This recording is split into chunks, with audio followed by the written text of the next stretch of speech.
Today in this office, absolutely nothing happened. Nothing untoward, that is.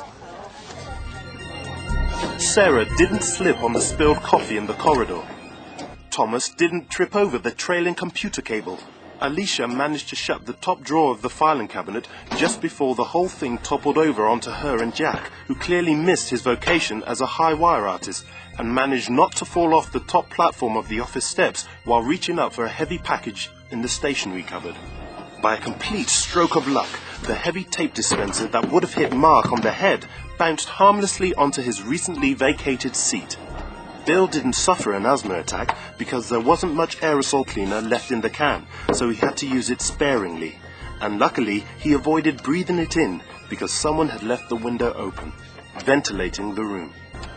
And when Mary carried the big box of stuff from reception on the ground floor to her office on the second floor, because unfortunately the lift was out of action, she somehow didn't cause herself a back injury.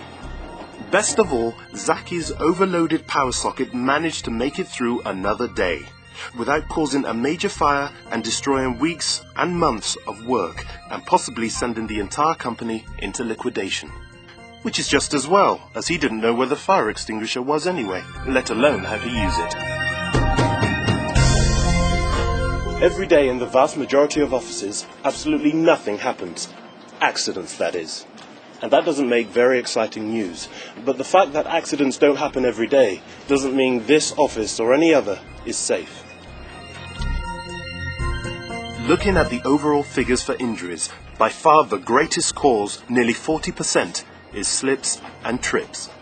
Losing your balance on a slippery or uneven surface or tripping over an obstruction are the prime suspects. So, if you see a spillage, a trailing cable or something else blocking a passageway, don't just step over it or go around it. The person behind you could end up on the deck. Get it moved.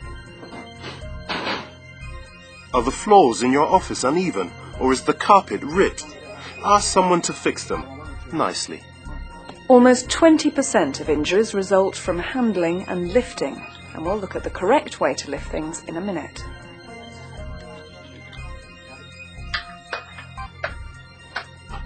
%15 of injuries are caused by falls from a height. The top platform of a ladder is not a step, but a place to put tools. Some people don't even bother with a ladder and use what must be the daftest thing to stand on. You guessed it, a swivel chair. Falling downstairs doesn't only happen in the movies, it happens in offices too. And the consequences can be very serious, with people suffering fractures and internal injuries. In one recent case, a woman slipped on some steps and struck her head, suffering a fatal brain hemorrhage. Fatalities are thankfully extremely rare, but they confirm that we shouldn't be complacent about safety in our offices.